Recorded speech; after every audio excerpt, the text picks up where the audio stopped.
de crier. Si tu m'abandonnes, le Seigneur, il est vivant. Ensemble, le Seigneur, il est vivant. Ensemble, le Seigneur, il est vivant.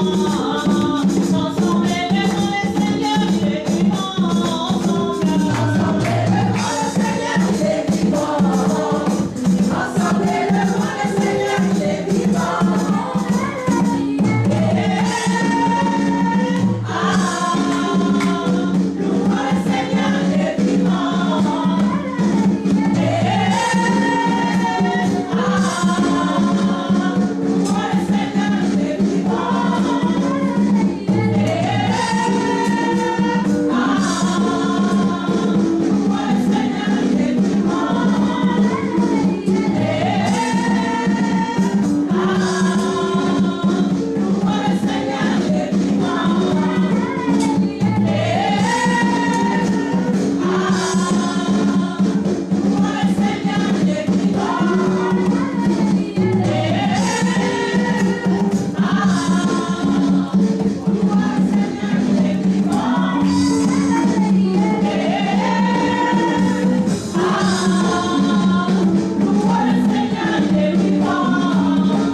Ensemble,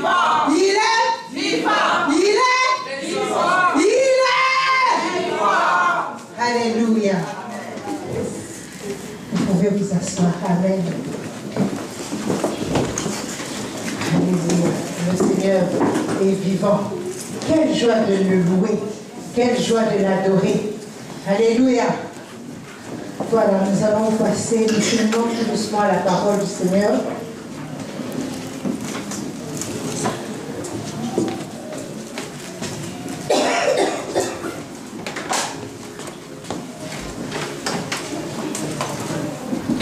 Alléluia. Donc, nous allons passer à la parole. Le psaume 119, à partir du verset 57, dit « Ma part, ô Éternel », le psaume 119, le verset 57 dit « Ma part, ô Éternel, je le dis, c'est de garder tes paroles. » Alléluia. Ma part, c'est de garder tes paroles. Amen. Quand nous gardons les paroles du Seigneur, nous grandissons. Amen. Parce que ce ne sont pas les paroles d'un homme, mais ce sont les paroles de l'Éternel. Le psaume 119 au verset 57. Nous allons passer à la parole. À cette part que le Seigneur a dit, tu as choisi la bonne part. Alléluia. Alléluia. Nous allons passer à cette part qui ne périt point. Mais que cette part, cette parole, ne soit pas comme un grain qu'on a planté dans une terre pleine de cailloux. Il faut que cette part puisse pouvoir produire des fruits dans nos vies. Alléluia. Donc nous allons disposer nos cœurs maintenant et écouter cette parole, car la Bible nous dit que l'homme ne vivra pas seulement de pain, mais vivra aussi de la parole de Dieu. Nous avons dit, Seigneur, nous avons chanté, Seigneur, à qui irions-nous? Tu as les paroles de la vie. Et nous venons de dire que notre part est de garder la parole du Seigneur. Nous allons donc appeler l'instrument que le Seigneur s'est choisi ce matin, qui puisse pouvoir parler de la parole du Seigneur, qui puisse pouvoir donner les instructions que le Seigneur a pour nous. Que nous ne soyons pas un auditoire oublieux, que tout ce que nous apprenons, que nous puissions le garder, que nous puissions le faire fructifier dans nos cœurs. Alléluia. Que cela puisse pouvoir produire des fruits dans nos vies, afin que nous soyons aussi un parfum de bonne odeur. Car nous avons aussi chanté, Seigneur, que nous soyons un parfum. Amen. Nous appelons l'instrument, Seigneur, c'est choisi ce matin.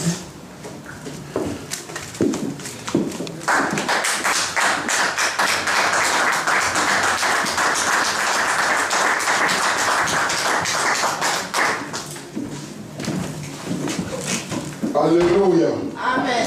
Alléluia. Amen. Le Seigneur nous bénit ce matin. Nous sommes heureux de nous retrouver encore les uns les autres. Nous sommes dans la joie parce que le Seigneur est en train de cheminer avec nous vers la fin de l'année. Et nous savons que ni par la force, ni par la puissance, c'est par son esprit. Nous sommes là parce que l'Esprit du Seigneur nous a conduits tout au long de l'année. Et nous cheminons avec lui. Nous sommes dans la joie de nous retrouver les uns les autres. Ce n'est pas une routine, ce n'est pas une habitude de voir ta soeur, ton frère à côté de toi, croire que c'était la même chose dimanche. Ça n'a jamais été la même chose. Chaque jour est un nouveau jour. Amen. Amen. Donc ce jour est un jour de grâce, un jour de faveur. Ça fait 4 mois que nous sommes en train de parler de la prière. 4 mois. Je crois, j'estime, j'ose croire qu'il y a des gens dans cette église qui peuvent prier réellement. Pas parler de la prière, mais prier. Il y a des gens qui peuvent prier. Si on lui parle de l'adoration, si on lui parle de la louange, si on lui parle des actions de grâce, il sait de quoi il s'agit. La prière de supplication, la prière persévérante, et la prière d'intercession. Je crois que les membres de la cité de la foi ou les disciples de Jésus-Christ sont capables de faire ces prières. Donc, nous sommes arrivés à la conclusion qu'à un moment donné, on peut arrêter les instruments. On dit, adorons le Seigneur. Donc, on ne peut pas manquer de mots, on ne peut pas manquer de paroles, parce que nous savons c'est quoi adorer le Seigneur. Si on dit de louer, on peut ne pas utiliser les instruments, mais chacun de nous sait c'est quoi louer le Seigneur. Amen. Vraiment, je crois. Je crois. À un moment donné, nous pouvons arrêter tout ça, dire que bon, nous allons seulement louer le Seigneur jusqu'à 12h30, comme ça, on rentre à la maison. On a remarqué dans les églises que la personne va prier peut-être 5 minutes après, il n'y a plus de mots. La personne est sèche. Il n'y a plus, ça ne vient plus. Pourquoi? Parce que pour louer, pour adorer, pour rendre des actions de grâce, il faut être imprégné de la parole de Dieu. C'est ainsi que la Bible dit, méditez ce livre de la loi jour et nuit, afin que vous puissiez réussir dans toutes vos entreprises. Que le Seigneur nous bénisse. Nous sommes en train de boucler les chapitres sur la prière. Je crois que le dimanche prochain, on va essayer d'être en connexion avec la période que nous sommes en train de passer, c'est Noël. Nous savons tous que Jésus n'était pas né le 25 décembre, c'est un bluff, nous savons tout ça. Mais cela n'empêche que Jésus-Christ était né quand même. Donc nous prenons cette fête-là comme une fête de famille. Même si ce n'était pas en hiver, parce que les mages ne peuvent pas quitter à 300-400 km à pied en hiver. Et puis nous sommes au Moyen-Orient là-bas. Mais cela n'est pas grave par rapport à la date. Mais ce qui est important pour nous, Jésus-Christ est réellement né. Il a vécu sur cette terre. Et en plus, il est né dans nos cœurs. Amen.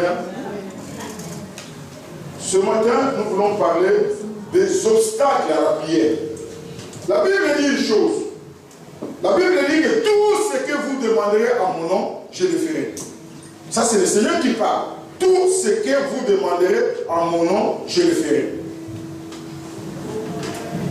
Si le Seigneur dit tout, ça signifie qu'il n'y a pas d'exception. Mais entre-temps, dans notre vie de tous les jours, nous voyons quand même qu'il y a des choses qui ne sont pas exaucées. Nous voyons qu'il y a des prières qui ne sont pas exaucées. Parmi nous, je crois, il y a des gens qui sont en train de prier pour un sujet. Depuis le début de l'année, le mois de janvier, jusqu'à ce mois-là, ils n'ont pas encore reçu la réponse. Il se peut que le Seigneur va donner la réponse. Il se peut que le Seigneur t'apprend la prière de persévérance. Il se peut aussi qu'il y ait un souci. Il peut y avoir un obstacle, une barrière qui empêche que Dieu puisse t'exaucer ou m'exaucer. Alors nous allons voir les 7 obstacles à l'exaucement de la prière. Il y a des obstacles. Le Seigneur dit que tout ce que vous demandez, je le ferai. Mais d'un côté, nous demandons des choses qui ne se réalisent pas. Nous allons voir si ce n'est pas de notre côté qu'il y a un souci. Il se peut que quand Dieu parle, il le fait déjà. Quand Dieu parle, il le fait déjà. Alors si nous voyons pas ces exaucements dans nos prières, il y a un moment donné, Dieu va le faire. Peut-être par rapport au temps, il se peut aussi qu'il y a des problèmes à régler dans notre vie de tous les jours. Alors nous allons voir ça par rapport à la Bible. Le dimanche passé, l'évangéliste Léon nous a parlé de la prière d'intercession. La prière d'intercession était une prière, on plaidait pour quelqu'un d'autre. Ésaïe 46, verset 23 dit que venez et plaidons ensemble. J'avais démontré ici 3 personnes. La personne qui était au milieu était l'intercesseur.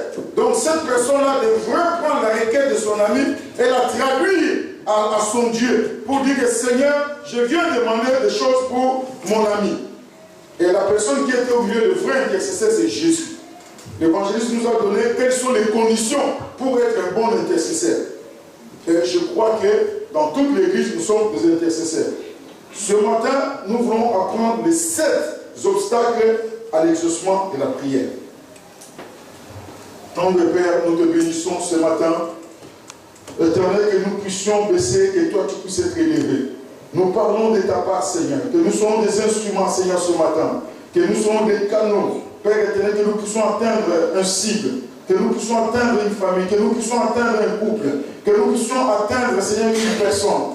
Seigneur notre Dieu, instruis-nous. La Bible déclare que vous serez tous instruits de moi. Saint-Esprit de Dieu qui est à l'honneur, prends toute la place. Parle au travers de nous, Seigneur. Éternel, remplis notre bouche, que tout ce qui sortira de notre bouche soit ainsi dit l'Éternel. Père, nous te rendons grâce. Merci pour toutes les choses. C'est au nom de ton Fils Jésus que nous avons ainsi prié. Amen. Amen. Nous allons prendre nos Bibles, la parole de Dieu.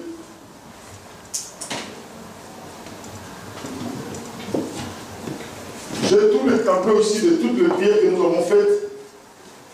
Nous avons parlé de l'origine de la prière à cette époque-là. Nous avons dit que Dieu travaille toujours avec l'homme dans la prière. Sans l'homme, Dieu ne peut rien faire. Il peut faire des choses, mais il veut travailler avec l'homme. Nous avons vu la prière de Matthieu 6 qui disait « Notre Père qui est aux cieux ». Pourquoi on disait « Notre Père » Parce que l'Église forme une famille. Ce n'est pas seulement mon Père qui est aux cieux, notre Père. Nous sommes devenus une famille. Le Dieu que nous prions, il devient le Père de tout le monde. Donc il devient notre Père à la première personne du pluriel. Donc Seigneur, enseigne-nous à prier. Ça, c'est les disciples de Jésus dans Luc 11, 1. Nous avons passé sur les secrets d'une prière efficace. Là, nous sommes passés encore, nous avons différentes sortes de prières. La prière d'adoration, la prière de louange, la prière d'action de grâce, la prière de demande. Avec le pasteur Didier, il disait qu'il fallait faire des images pour représenter ce que tu veux que Dieu te donne. Donc on se fait des images, la prière dans la prière de requête, on voit ce que le Seigneur va te donner. La prière d'intercession, c'est ce que nous avons appris le dimanche passé. La prière de supplication, c'est moi qui l'avais donné. Donc dans la prière de supplication, on a vu l'exemple de la sœur Anne. Cette femme-là, elle priait sans relâche. Sa rivale l'a mortifiée. Mais à un moment donné, là, elle s'est rendue compte qu'en tout cas, je dois me mettre à prier sérieusement. À un moment donné, elle a laissé son mari Elkanah, elle a laissé la voiture, elle a laissé le sort, elle est partie se cacher toute seule parce qu'elle voulait prier sérieusement. Elle a dit que, Seigneur, l'enfant que tu me donneras, je le consacrerai à toi. Et nous avons vu que finalement, Samuel est né.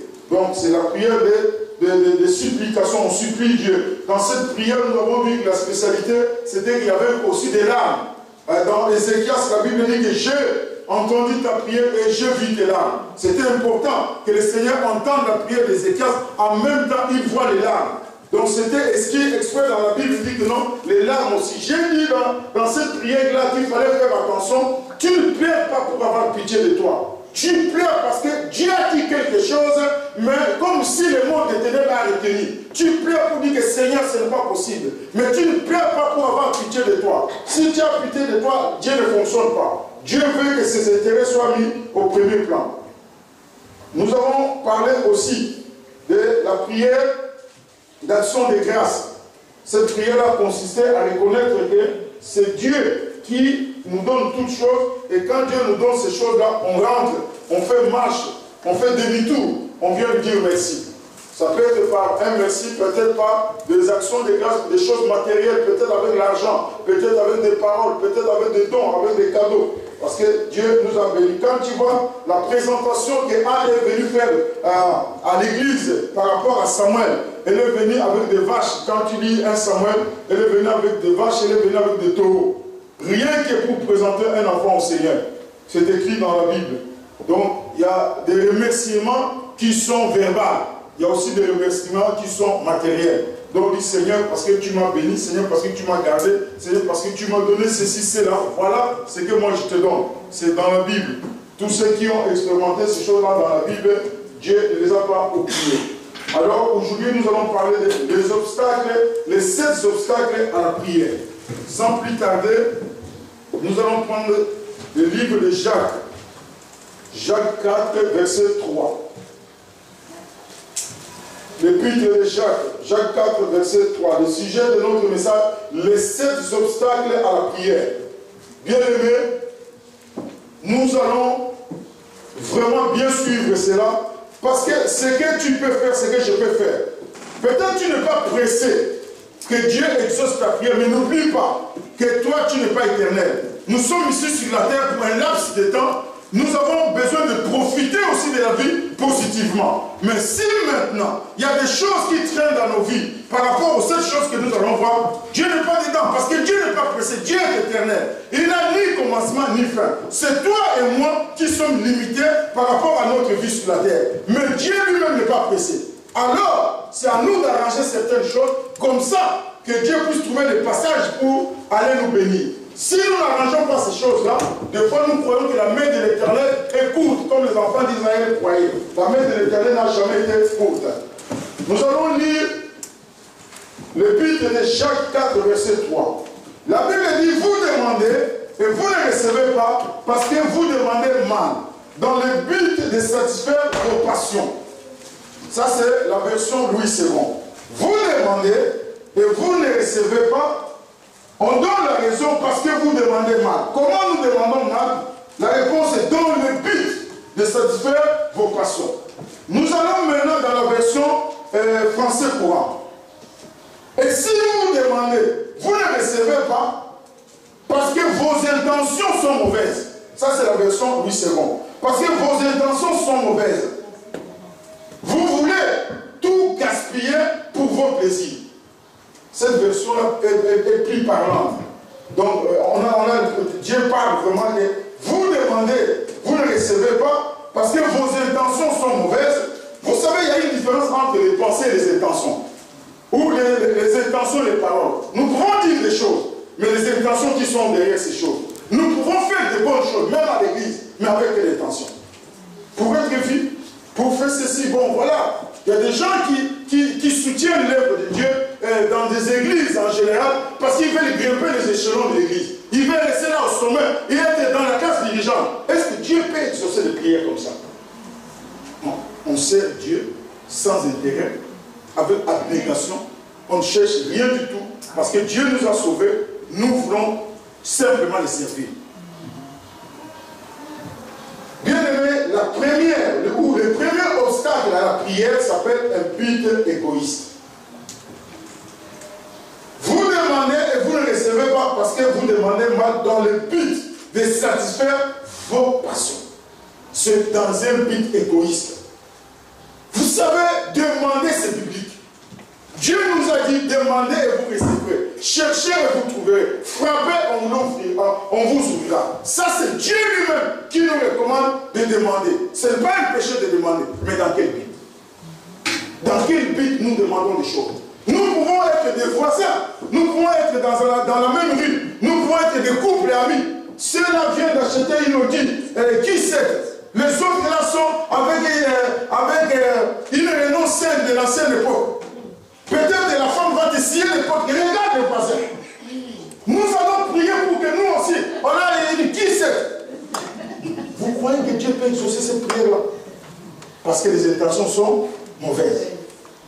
Parce que le but de la prière, pour que Dieu soit glorifié. Est-ce que c'est mauvais d'avoir une qui oui ou une qui sait? Non. Il n'y a rien de mauvais, mais dans quelle intention? Dans quel but? Parce que la Bible dit que vous demandez, vous ne recevez parce que vos intentions sont mauvaises dans le but de satisfaire vos propres plaisirs. Le petit qui a demandé l'argent à son père, Luc 15, l'enfant qui s'appelle l'enfant prodigue, la Bible dit que donne-moi ma part d'héritage. Dans quel but? Dans le but de plaisir. Finalement, le petit s'est cassé le visage là où il est parti. Bien aimé, demander des choses à Dieu, c'est biblique. Vouloir former des prières de demande, c'est biblique. Il faut que quelqu'un demande, Seigneur, je te demande un travail, Seigneur, je te demande des enfants, Seigneur, je te demande la réconciliation dans ma famille, Seigneur, je te demande de me donner l'intelligence, Seigneur, je te demande. Mais dans quel but? Pour que à toute l'école, tu sois le premier ou la première pour dire que voilà, c'est moi qui suis le premier de la classe. Vous tous là, vous êtes nuls. Dieu peut donner l'intelligence à une personne comme ça. Non, le but c'est que quand on verra les enfants de Dieu, dit que les enfants de Dieu, ils sont ici, Dieu est glorifié.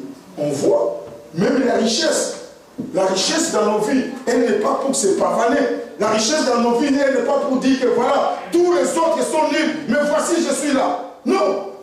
C'est ainsi que, bien aimé, la richesse surtout en Afrique, tellement que les gens sont orgueilleux, la richesse ne tire pas de génération en génération. Une parenthèse, je parlais encore avec Jean-Pierre Mbemala, bien aimé, quand je vois la richesse que le père de ces garçons avait, avoir une compagnie d'aviation, et se retrouver rien, l'orgueil est passé par là. Parce que les gens viennent, j'ai encore les images où le papa, Jean-Pierre, on est en train de charger, je crois, les 7 de riz dans les conteneurs de bateau. Il vient vraiment plein de lui-même. Il a les mains aux hanches comme ça. Alors il y a des sacs qui sont troués, c'est dans un reportage comme ça. Il est en train de dire, allez, faites attention, ça c'est pour vos frères. Donc pour dire que ce n'est pas pour lui, c'est pour vous, vos frères là qui souffrent. Mais l'entreprise n'a pas tenu longtemps. Quel est le but de la richesse? Le but de la richesse, c'est de faire avancer l'œuvre de Dieu. C'est ça le but de la richesse. C'est ainsi que dans nos familles, on n'a pas connu des gens qui ont construit des églises. Bien qu'ils étaient riches, ils ont construit des bars. Ils ont construit des night clubs. C'est ça qu'ils ont construit. Ils ont construit des fruiteries, ils ont construit des snacks. Aucun membre de la famille n'a dit que même si je ne suis pas parmi nous avons des témoignages. Quel est cet ancêtre-là? Quel est ce grand-père-là qui a dit, qui avait l'argent? Il dit, même si moi je ne prie pas, ma part là, que l'église avance. Il n'y a pas. Dans nos familles, il n'y a pas de gens comme ça. Chez les Américains, on trouve des gens qui ne sont même pas dans cette église-là, mais qui envoient l'argent dans cette église-là pour que l'œuvre de Dieu avance. Amen. Comment ces gens-là ne sont pas bénis? Regardez Bill Gates. Bill Gates n'est pas dans les églises. Mais regardez comment il est en train de faire des largesses. Comment il est en train de donner. La Bible déclare, Luc 6, 38, c'est lui qui donne. C'est à la même mesure qu'on lui donnera secoué, tamisé. Ce sera plein comme lui-même a donné. Bien aimé, il se peut que tu peux vérifier ta vie. Je peux aussi vérifier la mienne. Pourquoi les prières que tu as commencées il y a 2 ans, il y a 1 année, il y a 6 mois, ces prières-là restent au frigo? Pourquoi ces prières-là ne sont pas réchauffées? Est-ce que tu as vu les motivations? Est-ce que tu as examiné pourquoi tu veux avoir ces choses-là? Pourquoi? À un moment donné, Anne a examiné. Anne voulait avoir un enfant parce que sa rivale l'a scié les côtes. Dis non, Pénina doit savoir que moi aussi, je dois avoir des enfants. Alors, à un moment donné, le Saint-Esprit a visité cette femme de Dieu. Elle a dit non, Seigneur, l'enfant que j'aurai maintenant, si tu me donnes un enfant, je vais le consacrer à toi. La prière a changé de motivation. Ce n'était plus pour venger sa rivale. Maintenant, c'était pour que le nom du Seigneur soit glorifié. Samuel est arrivé. Bien-aimés, dans nos vies, les intentions, personne ne les voit. Les gens peuvent voir les actions sur le terrain, les actes, mais les intentions, personne ne les voit. Les intentions sont cachées. C'est ainsi qu'il y a des gens qui font des bonnes choses pour de mauvaises raisons. ils font de bonnes choses pour de mauvaises motivations. Il est là, elle est là, assidue, régulière, faisant ceci, donnant de largesse. Si aujourd'hui, on dit que cette fille, son père, sera le prochain président du Cameroun, tu vas voir, tous les petits garçons vont tourner autour de cette fille. Pourquoi? Parce qu'il soit le bon fils du chef de l'État. La motivation du mariage est bonne. Non. On ne vient pas l'épouser parce qu'elle est une personne, on vient l'épouser parce qu'il y a une prophétie qui est sortie que son père sera le prochain président du Cameroun. Et ça ne marche pas. Pour Dieu, ça ne marche pas. Parce que pour Dieu, ce qui compte, ce n'est pas les actes, c'est les intentions. Quelles sont les intentions qui sont derrière nos prières? Ah, non. Il y a des couples qui se déchirent comme ça. Oh, mais les autres, ils ont acheté la maison. Et toi, là, tu ne fais rien, là. Tu ne fais rien. Il faut qu'on achète la maison. La maison, on ne l'achète pas à cause des autres. La maison, on l'achète parce que nous en avons besoin pour le moment. Mais si on n'a pas besoin de cette maison-là, on peut continuer à vivre là où on vit. Bien aimé, la Bible est claire. Quelles sont les intentions? Si ces prières-là tardent, l'exaucement tarde, quelles sont les intentions? Il y a des gens qui prient. Tu es une femme mariée. Ton mari ne croit pas encore. Mais tu pries pour que ton mari soit converti. Mais ça, c'est biblique. Ça, c'est noble. Il faut prier pour que nos maris soient convertis. Mais pour quelle motivation? Vous savez qu'on peut prier pour un mari pour qu'il soit fidèle. On prie pour qu'il ne sorte pas. On ne prie pas pour qu'il soit sauvé réellement et qu'on évite l'enfer. On est en train de prier, dire au Seigneur, si tu es converti, il ne va pas voir les autres femmes. Ça peut prendre des années. Le Seigneur ne va rien faire. Parce que dans cette histoire-là, Dieu ne trouve rien. Dans cette histoire-là, Dieu n'a aucun profit. Donc, nous allons prier pour nos maris qui ne sont pas chrétiens, parce que nous voulons qu'ils puissent expérimenter l'œuvre de la croix, qu'ils connaissent qu'on ne peut pas bafouer ce que le Fils de Dieu a fait à la croix. Et que le paradis leur soit ouvert. Amen. Comment aimer une personne et après sa mort, on ne se retrouve plus? Les gens vont se reconnaître. Ils ne vont pas se reconnaître comme mari et femme. Ils vont se reconnaître comme sœur et frère. Comment tu peux prier et laisser ta femme à la maison? Comment tu peux prier et laisser ton mari à la maison? Dis Seigneur, nous sommes là sur terre, on a du plaisir sur terre. Mais après 80 ans, 70 ans de notre séjour sur la terre, est-ce que tu peux supporter? Vous savez l'enfer, bien aimé, même ton pire ennemi, il ne faut pas le soulever. Il y a une cassette qui circule d'un frère camerounais qui a posté un audio comme ça, qui a vu une séquence là. Il nous a envoyé, vous savez, ces derniers temps, il y a beaucoup de choses qui étaient faites. Il a vu des choses. Ce n'est pas de l'amusement. Vous savez, il y a des gens en Belgique, ils iront en enfer en riant. Parce qu'ils croient que c'est normal jusqu'à se retrouver devant le feu. Et surtout ceux qui iront en enfer en hiver. Ils vont croire que la chaleur qu'ils ont, c'est quand maintenant l'été va arriver, ils sauront de quoi il s'agit. Bien aimé, ce matin, le Seigneur est en train de dire de creuser nos motivations de prière. De voir pourquoi nous demandons ces choses-là. Pourquoi? Dieu n'est pas contre les demandes. Nous devons demander des choses. Mais rectifier pourquoi nous les demandons. Tu veux prier pour ta femme pour qu'elle se convertisse? Oui. Mais pour quelle raison?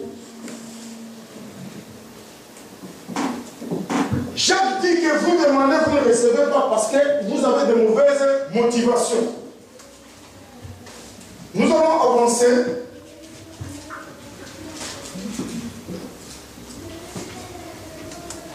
Le deuxième obstacle qui empêche Dieu d'exaucer nos prières, c'est bien sûr les péchés. Nous allons voir Ésaïe 59, verset 1 à 2. Les versets que nous connaissons tous là. Non, la main de l'Éternel n'est pas courte pour intervenir. Ce sont nos crimes. La Bible appelle ça crime. Pas seulement péché, mais des crimes. Ce sont nos crimes, nos péchés qui mettent la barrière entre lui et nous. Les oreilles de Dieu ne sont pas dures pour écouter nos prières. La main de l'Éternel n'est pas courte pour intervenir dans nos situations. Mais la Bible dit que ce sont nos péchés. Vous savez, s'il y a un mot que l'Église ne veut pas entendre, c'est le mot péché. Parce que les chrétiens sont tombés dans un piège où quand on prêche sur le péché, on dit que c'est un jugement. Non! Les chrétiens devraient aimer l'enseignement sur le péché. Parce que le péché, c'est notre premier ennemi. Depuis les jardins d'Éden, tout allait bien là-bas. Depuis que Adam et Ève ont péché, le péché s'est répandu à tous. Tout ce que tu vois en Belgique, tout ce que tu vois dans ta famille, tout ce que tu vois même dans les églises, en un mot, c'est le péché. Il y a des choses qui ne te plaisent pas. Il y a des choses que tu vois autour de toi. Quand tu vois à la télévision célébrer le mariage homosexuel, c'est le péché. Quand tu vois les femmes se marier entre eux, c'est le péché. Quand tu vois ton patron travailler un raciste pire et dit, c'est du péché. C'est ça le péché. Le péché est notre pire ennemi. Si tu as des cartouches, combat les péchés jusqu'à la dernière cartouche. Il y a un député italien à l'Union européenne qui a été licencié. On lui a dit, nos valeurs européennes ne correspondent pas à ce que tu viens de déclarer. Il a dit que l'homosexualité est un péché. Ce monsieur-là a perdu son emploi ici à l'Union européenne. Parce que ici, dans notre société occidentale, nous voulons vivre avec le mot tolérance. Il faut appeler ça tolérance. Il faut être tolérant. On ne parle plus du péché. Le péché, ça n'existe pas. Quand tu dis que les filles vont se marier vierges, les gens disent, mais toi, tu vis au Moyen-Âge. C'est quoi ça, cette histoire? Tu es des conservateurs. On appelle ça aux États-Unis des conservateurs. Ces gens-là sont des conservateurs. Le monde a évolué. Bien aimé, la parole de Dieu, elle est toujours actuelle. Que ce soit au Moyen-Âge, que ce soit à l'Antiquité, que ce soit maintenant dans l'état moderne, la parole de Dieu reste la parole de Dieu. Amen. Le péché, notre plus grand ennemi. Filmer, boire, taper sa femme, s'insulter, c'est le péché.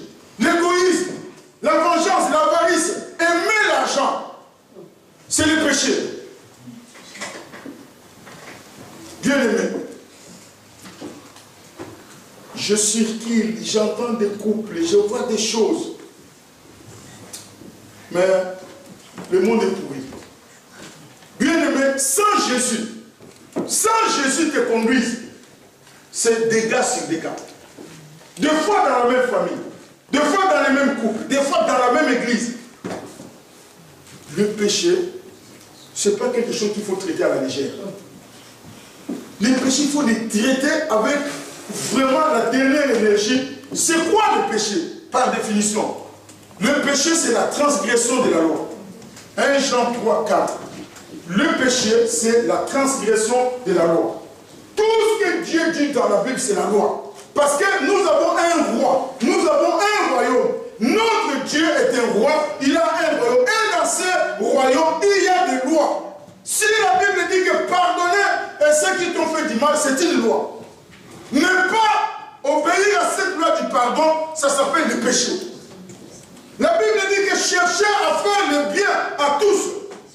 Tu dis que non, moi j'ai fait du bien, mais on ne m'a pas rendu, je suis fatigué de faire le bien. La Bible dit, ceux qui ne font le bien, qui continuent à faire le bien, au temps convenable, ils moissonneront. Amen. Nous disons que non, Seigneur, tu as menti.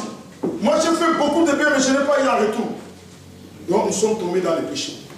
Le péché, c'est tout ce que Dieu a dit que nous ne faisons pas. La transgression de la loi. Bien-aimé, ne prends pas le péché à la légère. Le péché a détruit des destinées. Le péché a détruit des familles. Le péché a détruit des mariages. Le péché a détruit des relations. Un homme qui sort avec la petite sœur de sa femme, les choses vont se révéler. On est ridicule. Les mariages brisés de tous côtés. Parce que le péché est passé par nous. Un homme respectable, ridicule. Ridicule. Bien-aimés, regardons la destinée de M. Dominique Strauss-Kahn. Quel bel avenir. Quelle belle carrière. Président du Fonds monétaire international avec 33 000 euros de net par mois. 33 000 euros net par mois. Sans compter les avantages de la profession. Et cet homme-là, à cause d'un péché, il va détruire tout son avenir, brûler. Brûler. C'est ainsi, mon frère, ma soeur, s'il y a des choses que tu dois combattre, non pas seulement pour que Dieu n'exauce pas les prières, pour que Dieu exauce les prières, au contraire, même pour ta propre vie. Tu as besoin de lutter contre les péchés jusqu'à ce que le sang coule.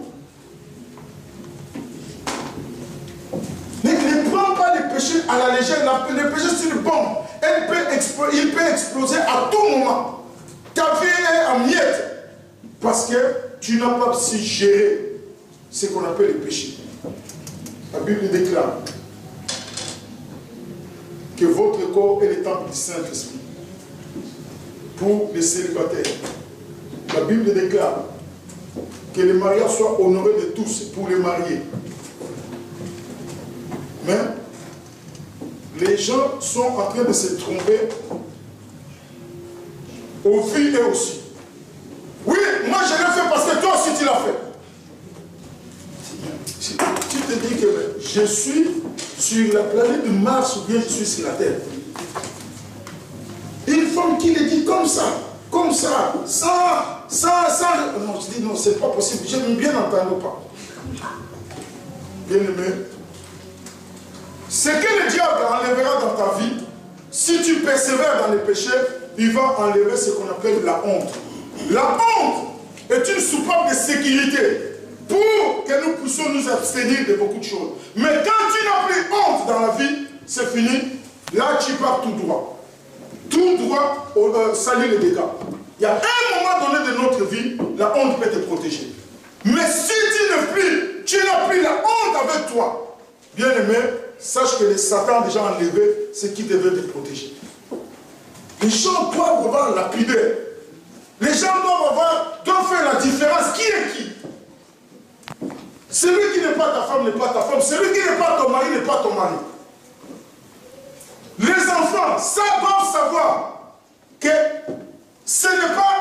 Il y a des chrétiens européens dans les églises qui disent que non, pour préserver les filles, il faut utiliser le condom. Bien aimé, la meilleure façon de se protéger, c'est de s'abstenir. C'est la meilleure protection.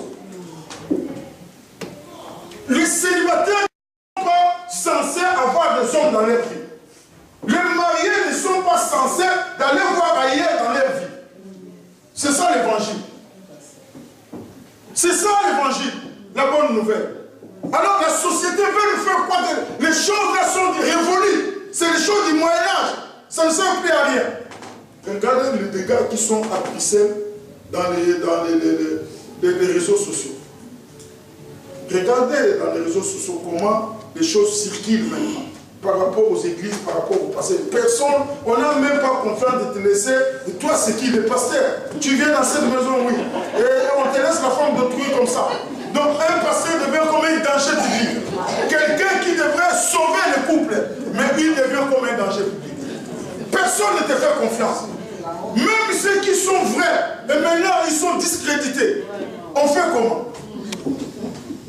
Voilà ce que le péché peut faire dans la vie d'une personne. Le péché te rendra ridicule. Le péché va détruire ta carrière. Le péché a détruit les renommées, les réputations. Tu vas rejeter la réputation avec quoi? La Bible dit que la réputation vaut mieux qu'un parfum coûté. Garde ta réputation, garde ta vie, garde ton ministère, garde, comment je vais dire, garde ton témoignage. Bien-aimés, quand nous voyons ce qui se passe à Bruxelles maintenant, j'ai eu des coups de fil de l'Allemagne, j'ai eu des coups de fil de Suisse. Des amis m'ont appelé et dit, mais Joël, qu'est-ce qui se passe là à Bruxelles? Je lui ai dit comme tu as vu. Ce qui se passe à Bruxelles, c'est comme tu as vu. Je n'ai aucun commentaire à faire. Vous savez, on peut prier pour les hommes de Dieu et les femmes de Dieu.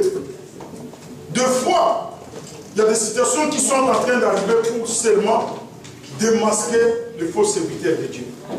Des fois, on n'a même pas besoin de prier pour que Dieu puisse restaurer ou toucher. Des fois, Dieu, dans son amour, il dit non, ces gens-là doivent être exposés comme ça l'évangile continue. Le piège, c'est que dans les salons de profit des Africains, on parle toujours dans le sens péjoratif. C'est-à-dire que les églises ne peuvent plus aller, ne passez plus confiance. Allez, ces gens-là sont de façon, ils cherchent l'argent. Mais il faut revenir sur terre. Dans nos églises-là, vous avez vu déjà des millionnaires dans ces églises-là.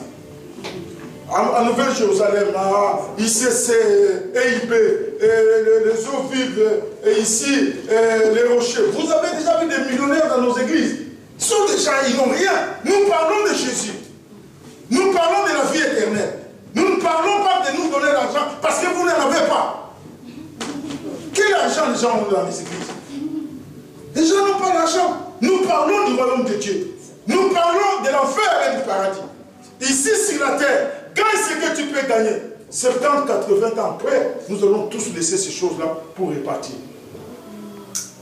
Vous, de la cité de la foi, si quelqu'un prend le micro ici, dit qu'il ferme les yeux, il dit que ma soeur, Dieu me dit de donner 1000 € parce que il refuse. Ne donne pas. Ne donne pas. Dieu ne parle pas comme ça.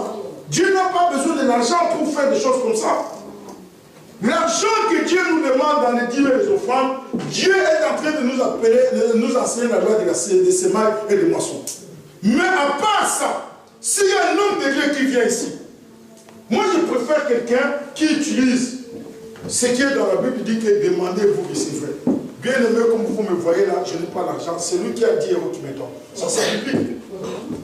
Ça c'est biblique. Mais ne fabrique pas les choses pour demander l'argent. Et les chrétiens eux-mêmes aussi doivent être mentir. Comment toi, femme mariée, on va te wimper comment? Et ton propre mari ne te wimpe même pas. C'est quelqu'un d'autre qui va te wimper. Donc, nos sœurs, soyez prudentes. Il y a des faux prophètes, il y a des faux apôtres, il y a des faux, il y a des livrets qui s'est glissé dans le vrai. Bien aimé, le péché, ne les traitez pas à la légère. Le péché bloque l'exaucement des prières. Le péché bloque notre avenir. Dieu n'est pas pressé parce qu'il est éternel. Nous avons intérêt à traiter ces problèmes de péché pour que Dieu exauce nos prières. La Bible dit que femmes, soyez soumises à votre mari. Mais quand tu vois la façon dont les sœurs en Christ réagissent aujourd'hui, tu te dis, est-ce que ce verset est écrit encore dans la Bible ou c'est effacé? Quand tu vois comment les frères traitent leurs femmes, dit que Marie aimait vos épouses. Mais non. Hier, jusqu'à minuit, j'étais dans un couple. Dit pasteur, il me menaçait même qu'il va me tuer aujourd'hui. Il me menaçait. Il a dit là, moi je connais comment je peux tuer quelqu'un facilement. Il me je connais comment. Moi je vais te tuer en quelques secondes. Je te tue. Je connais les endroits, il faut toucher direct. Moins de 5 minutes, tu es dans l'éternité. J'ai observé, dit, mais vraiment, ça c'est le diable qui est en train de tourmenter ce couple. On a parlé, je leur ai démontré les Écritures, ils se sont rabaissés, ils se sont demandé pardon. C'était la grande réconciliation dans les larmes et dans les pleurs. Le silence le diable est là, il est derrière ces histoires. Il est derrière. Bien aimé, les péchés, il faut les traiter. Quand dans l'église on peut sur les péchés, il faut être content. Dire que voilà ce que je cherchais pour que ma vie avance. On ne va pas flatter les gens, dire bon voilà, vivez comme vous vivez. Dans la vie chrétienne, il y a une hygiène spirituelle. Il y a une façon de vivre spirituellement. Nous avons quitté le monde. C'est différent avec le royaume de Dieu. Dans le royaume de Dieu, il y a une mentalité. Dans le royaume de Dieu, on peut te faire confiance. Dans le royaume de Dieu, on peut te laisser avec la fille d'autrui, ou bien la femme d'autrui, ou bien le mari d'autrui. On peut te laisser dans le royaume de Dieu. C'est possible. Parce que les mentalités sont renouvelées. On vient de l'Égypte. On est en Canaan. En Canaan, il y a une logique. Il y a une autre façon de vivre. Bien aimé, le troisième obstacle.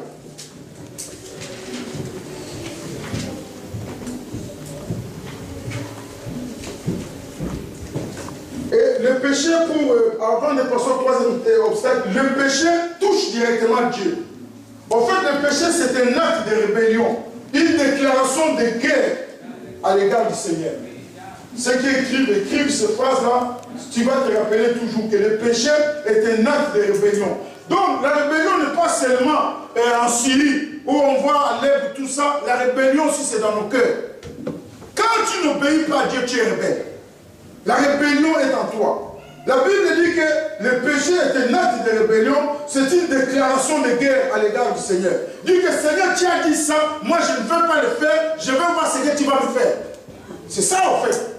C'est la déclaration de guerre. Mais bien aimé, je voulais nous rappeler que quand tu fais la guerre avec Dieu, tu es déjà préparé. Il ne faut même pas oser.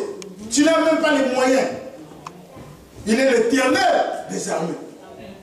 Il a tous les moyens pour te contrecarrer, pour te mettre par terre. Bien aimé, quand j'étais en Hollande là, j'ai fini de parler avec Jean-Pierre, je parlais avec le président Laurent Gbagbo. Tu vois comment cet homme ici, chef de l'État, assis dans un petit tabouret comme ça, tu te dis que non, la vie là, il faut la craindre.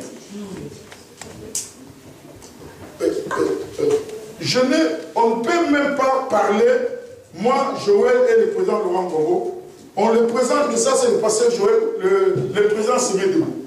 Je voulais lui dire qu'il s'assoit. On ne se met pas debout, je ne suis pas aussi digne que ça. Mais il a voulu tout simplement se mettre debout pour me saluer. J'ai compris que l'humilité précède la gloire. Bien aimé, quelle que soit la position que tu es en train d'expérimenter maintenant, les choses peuvent arriver. Sois en bon terme avec tous, surtout ici à l'église. Il n'y a pas que ce frère-là, sa tête ne me plaît pas. Cette sœur-là, moi vraiment je ne la sens pas. Non, fais attention, les choses peuvent tourner. Tu peux croire que quelqu'un d'une famille pauvre comme moi, je peux acheter quelque chose pour donner à Jean-Pierre. Tu peux croire et apprécier cette chose. Un petit livre comme ça, que quelqu'un prend ça, comme si tu achetais une montre Rolex. Dis merci beaucoup. Parce que tu as l'amour dans ton cœur, que peut-être il peut lire ces livres-là, ça peut booster sa vie. Mais dans nos relations sociales, c'est le jour et la nuit. On ne peut pas être dans la même pièce même, on ne peut pas. C'est ainsi, bien aimé. Moi, je crois que la vie chrétienne, c'est une vie d'humilité. L'orgueil conduit toujours à la catastrophe. C'est ainsi, bien aimé, les péchés, il faut les traiter. La vengeance, l'orgueil, la colère, l'amertume, les relations brisées. Donc, il faut, ces choses-là, on les traite, ça s'appelle le péché. Et ces choses-là freinent l'exaucement de nos prières. La rébellion.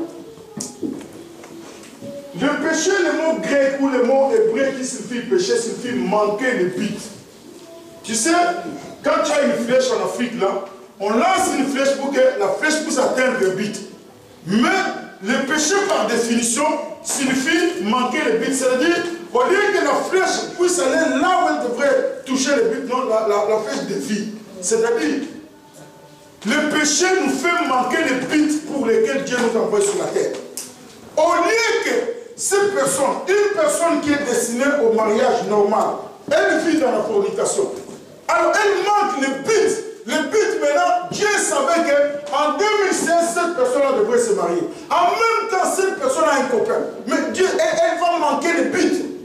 Parce que dans le monde spirituel, les gens sont en alerte. Ils disent que non, ça clignote là, c'est rouge. Ça clignote, il ne peut pas passer. C'est ainsi qu'il y a beaucoup de buts que nous avons manqués dans notre vie à cause de cette histoire de péché. Les péchés, on doit les traiter. Les péchés, il faut les traiter rigoureusement. Faire l'introspection, rentrer en soi. À un moment donné, être un mari dictateur. Les gens ne peuvent pas bouger à la maison. Ah, je suis là. Dieu ne nous a pas envoyés à faire peur aux gens. Non. C'est ainsi que le péché, ceux qui maltraitent, qui sont en train de maltraiter les enfants, ceux qui sont en train de maltraiter les maris. Parce qu'il y a aussi des hommes bâtis, ça existe. Il y a aussi des hommes bâtis. Il y a des hommes africains qui sont rentrés chez eux en Afrique, soit Brazzaville, Douala, Yaoundé, Abidjan. Ils ont laissé madame, enfant ici. On lui dit de rentrer ici. Il dit non, il ne va plus rentrer. Mais pourquoi tu ne rentres pas? Il dit, vous ne savez pas comment les traitements que moi j'ai fait dans cette maison. Ici, je suis à l'aise. Ici, je suis bien. Moi, je ne peux pas rentrer là-bas. On a fait le comité des sages pour venir lui faire comprendre que ta femme galère là avec des enfants. Il dit non. Parce que moi, je ne vous disais pas tout. Il y a des choses qui se passaient dans cette maison. Alors, voilà comment le diable peut transformer la joie qui devait être à la maison, on la trouve ailleurs. Et ces gens-là, ils ne veulent pour rien rentrer encore ici. Parce qu'ils étaient en enfer. Et des fois, les gens qui sont épousés, ce sont nos sœurs en Christ. J'ai vu un frère là me dire dernièrement, pasteur, moi si ça capote cette fois-ci, je vais épouser une païenne. Frère, quelle décision? Est-ce que quelqu'un peut aimer les ténèbres? On aime les lumières. Mais la personne dit que j'aime les ténèbres.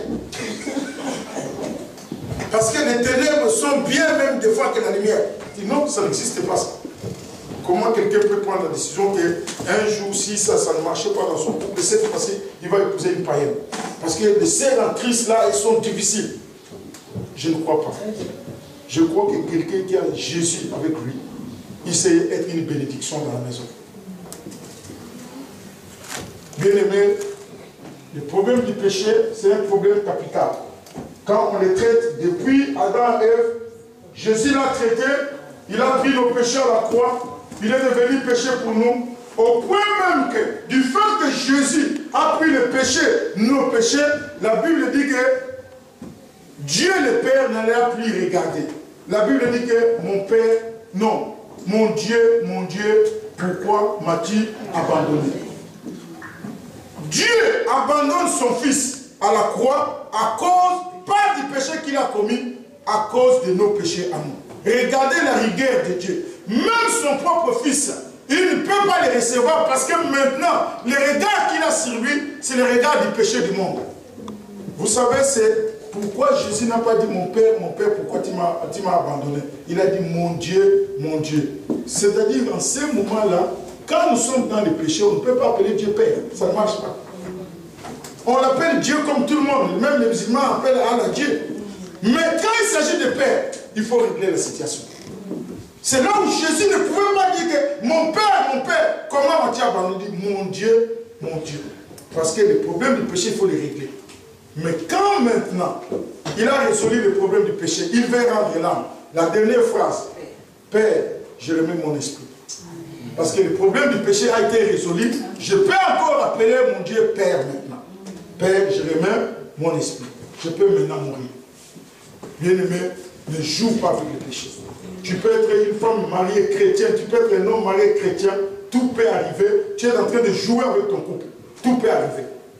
Le frère que tu as toujours crié là, d'où là, il peut se révolter. La sœur que tu as toujours crié là, obéissante, douce, elle peut se révolter. Il y a des choses à régler. On règle les choses. On s'est caché derrière l'étiquette chrétienne, servant de Dieu, serviteur de Dieu, mais il y a des choses qu'il faut régler. Pour que nous puissions cheminer d'une façon correcte en tant que des chrétiens. Ceux qui nous verront puissent voir que vraiment, ils prient. Et ils ont Jésus. Nous n'en avons pas chez nous à la maison. Nous, et ils en ont. En ce moment-là, ils peuvent suivre ton Jésus. Amen. C'est ainsi que la Bible dit dans Psaume 66, verset 8. David dit que si j'avais conçu l'iniquité, Dieu ne m'aurait pas exaucé. Psaume 68, verset 66, verset 18. Si j'avais conçu l'iniquité, Dieu ne m'aurait pas exaucé. Bien aimé, quand tu pries, quand tu ne vois pas grand-chose, quand tu vois que non, ce que le pasteur est en train de dire, c'est vrai, il se fait que j'ai un problème de péché, un problème de caractère, donc il y a un problème de péché, qu'est-ce qu'il faut faire? Va maintenant te mettre à genoux quelque part dans ta chambre. Va lire le psaume 139, verset 1 à 2. Sonde-moi. Ce n'est plus le problème du mari, de la femme, de qui que ce soit, dit que Seigneur, sonde-moi. Check-moi. Talangaï. Ne cherche pas ailleurs. David a dit que Seigneur, sonde-moi. Parce que quand Dieu va te sonder, quand la lumière du Saint-Esprit va passer dans ton cœur, Dieu, les choses qui reviennent souvent dans ta tête là, ce qui revient souvent, tu dis que non, je crois que c'est ça. Exactement, Dieu est en train de pointer du doigt, voilà le problème qu'il faut traiter. Alors là, ne marchande pas, dis Seigneur, pardonne-moi. Il s'agit de ça. Le Seigneur va montrer les choses qui défilent là, dans ton esprit. Mais quand ça s'arrête net, dis que non, c'est ça. Sonde-moi. Seigneur, regarde si j'ai des péchés. Ça, c'est la prière de David. Ne cherche pas les problèmes ailleurs. Il se peut que le problème, c'est toi-même. Regarde dans ton cœur. Dis que Seigneur, sonde-moi. J'ai besoin que tu me sondes. Tu ne vas pas te relever là où tu t'es mis à genoux la même personne. Tu verras qu'il y a quelque chose qui va se briser. Et au moment où tu te lèves, dis que Seigneur, voilà le problème. Il y a des gens, ils sont allés entrer en mariage avec les cadeaux des copains. Ils voient ça. C'est dans les chambres, ils voient, c'est ça ici, c'est elle qui m'avait acheté. C'est mon cassé là, c'est elle qui m'avait acheté. Ils voient le péché là. Le péché là, c'est inscrit.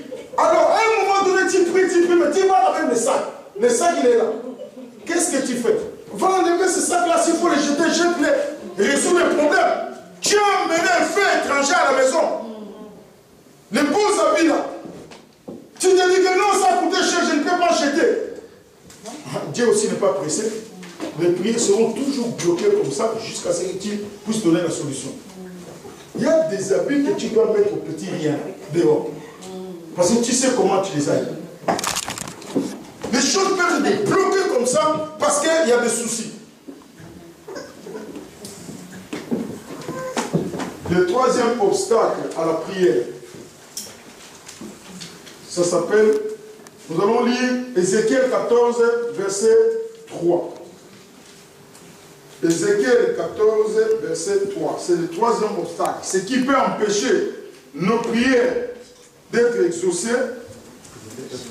Ézéchiel 14, verset 3. La Bible dit, fils de l'homme, ces gens-là portent leurs idoles dans leur cœur. Et ils attachent le regard sur ce qui les a fait tomber dans l'iniquité. Mais les serais-je consulté par eux? Point d'interrogation. Dis ces gens-là, dans leur cœur, ils ont des idoles. Et donc, nous pouvons dire que le troisième obstacle à l'exaucement de la prière s'appelle les idoles. Qu'est-ce qu'une idole? Une idole, c'est un objet, c'est une personne que tu mets à la place de Dieu. Une idole, c'est un objet, c'est une personne que tu mets à la place de Dieu. Tu aimes cet objet-là, tu aimes cette personne-là plus que Dieu. C'est ça qu'on appelle une idole. Si on parle plus loin, c'est la sorcellerie elle-même. Donc tu as mis quelque chose, un amour extrême, quelque chose que tu aimes beaucoup au point même de remplacer cet objet-là par Dieu. Donc tu mets là, tu dis que non, ça c'est mon Dieu. J'ai vu un Belge là qui avait son porte-monnaie. Il dit que Joël, tu me parles de Dieu, moi mon Dieu c'est mon porte-monnaie. Quand ce porte-monnaie est gonflé, mon Dieu est grand. Quand le porte-monnaie est petit, mon Dieu est petit. C'est le porte-monnaie qui est... Disons, tu es malheureux. Tu es malheureux même. Bien aimé Jésus. Vous savez, quelqu'un peut aimer sa femme, aimer son mari, c'est biblique. Il faut aimer son mari, il faut aimer sa femme, c'est biblique. Il faut aimer ses enfants, il faut aimer ses parents, c'est biblique. Mais quand cet amour-là prend la place de Dieu, ce n'est pas sa place. Cet amour-là devient une idolâtrie.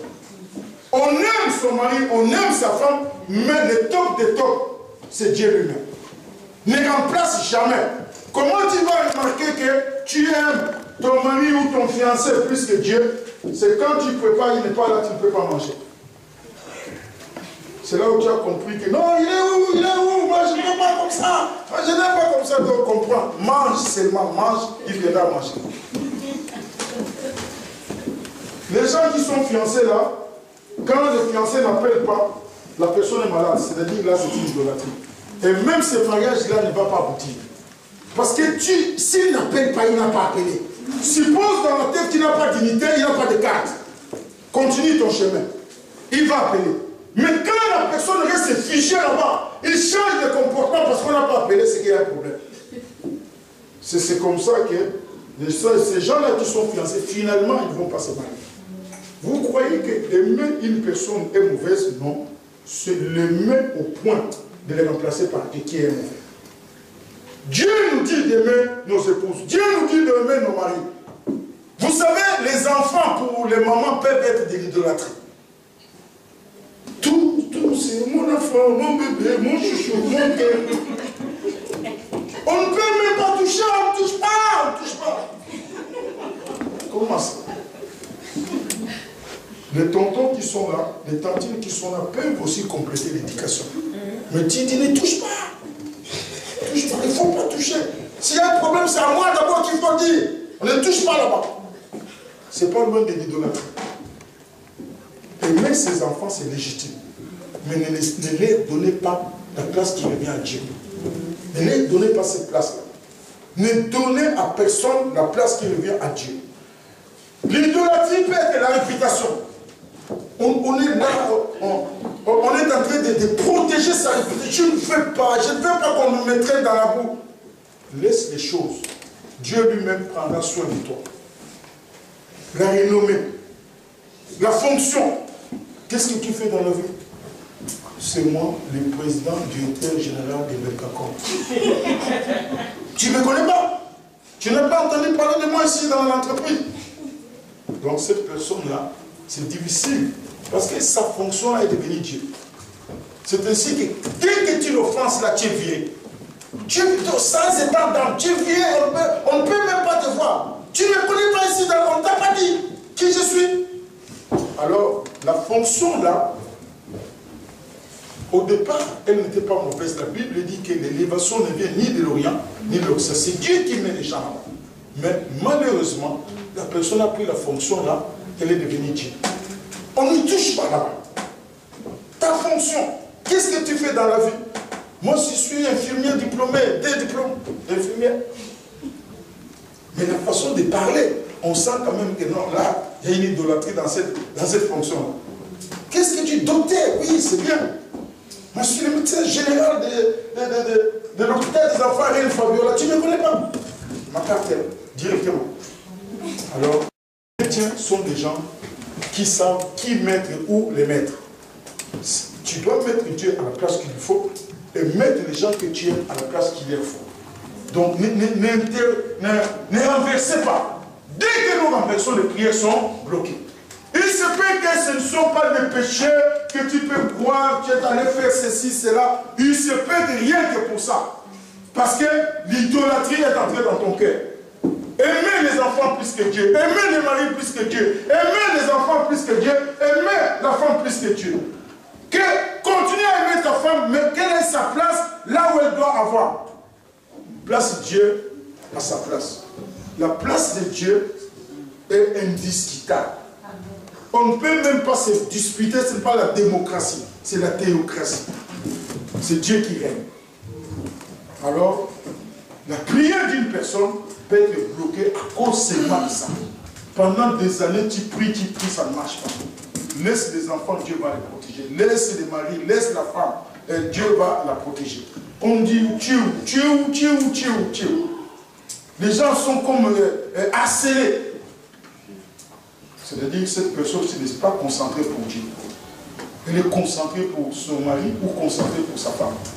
Sois concentré pour ton Dieu. Quand tu aimes Dieu suffisamment, il te donnera l'amour pour aimer ta femme. Quand tu aimes Dieu suffisamment, il te donnera l'amour pour aimer ton mari. Quand tu aimes Dieu suffisamment, il te donnera l'amour pour aimer tes enfants. Ne fais pas l'inverse. C'est comme ça qu'à un moment donné, la Bible dit que Dieu est jaloux. Il dit, bon, voilà. Comme ils ont pris ma place, qui viennent se reposer ici. Alors là, nous commençons à pleurer. Ah, le Seigneur ne m'aime pas. Le Seigneur a fait ceci. Le Seigneur dit que moi, je suis un Dieu jaloux. Je ne peux pas supporter qu'on prenne ma place. On va, la dame a accouché. La dame ne vient plus à l'église. Elle prie à l'intercession. Seigneur, l'enfant, Seigneur, bébé, Seigneur. La Bible dit, vous savez multiplier. La Bible dit, il n'y aura pas de stérile. Dieu qui écoute les prières, écoute la prière. Maintenant, l'enfant est né. Ma soeur, comment l'église a les bébés. Les bébés, les bébés, les bébés. Les bébés, les bébés. Mon bébé, mon chouchou, on n'a pas dormi hier. Mon bébé, mon cœur. Le Seigneur, il voit ces choses-là. Il voit. Il voit, il dit, ah, mais les bébés, là, ça devient un problème de dispute entre moi et toi à cause du bébé que je t'ai donné. Ça va. J'ai dit que le péché, à un autre mot, c'est une rébellion. C'est déclencher une guerre avec Dieu. Qui va gagner la guerre? Dieu n'est pas un Dieu de malheur. Mais quand Dieu en a marre, il est obligé de passer à la vitesse supérieure. On ne va toujours pas continuer à la zone 30 comme ça. Dieu est obligé de faire la vitesse de l'autoroute. Et là, on verra qui est qui. Alors, il y a des choses que nous pouvons régler nous-mêmes. Nous les réglons. Je vois la parole de Dieu écrite comme ça, j'applique et puis je suis calme. Comme ça, il n'y a pas de problème entre moi et Dieu. Bien aimé, le quatrième obstacle à l'exaucement des prières,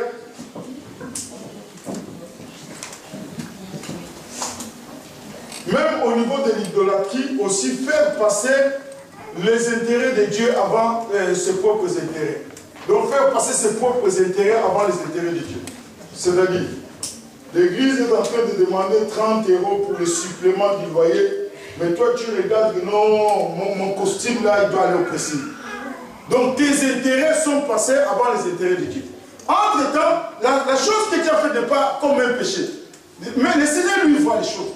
Mais à l'église là, donc il faut qu'on puisse payer les loyers. Mais la personne estime que non, mon costume il est encore ça, je dois l'amener au pressing.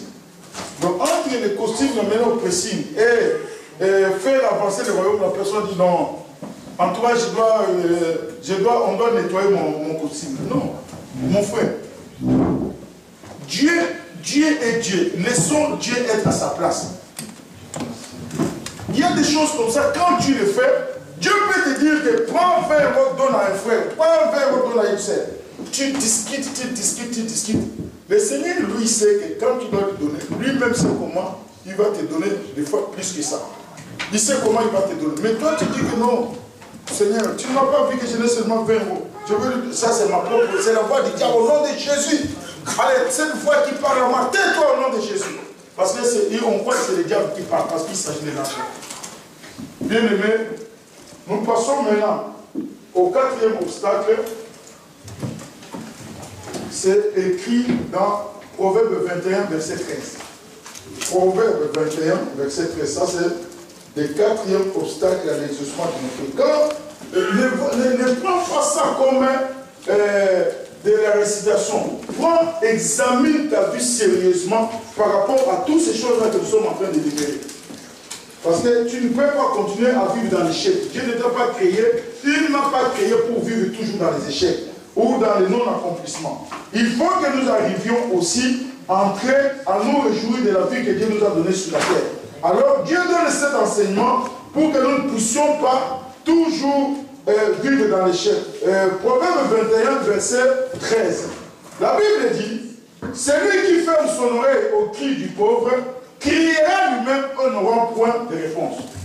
Celui qui ferme son oreille au cri du pauvre, criera lui-même et n'aura point de réponse. Donc, priera lui-même, mais il ne sera pas exaucé. C'est-à-dire quoi? Le quatrième obstacle s'appelle l'avarice.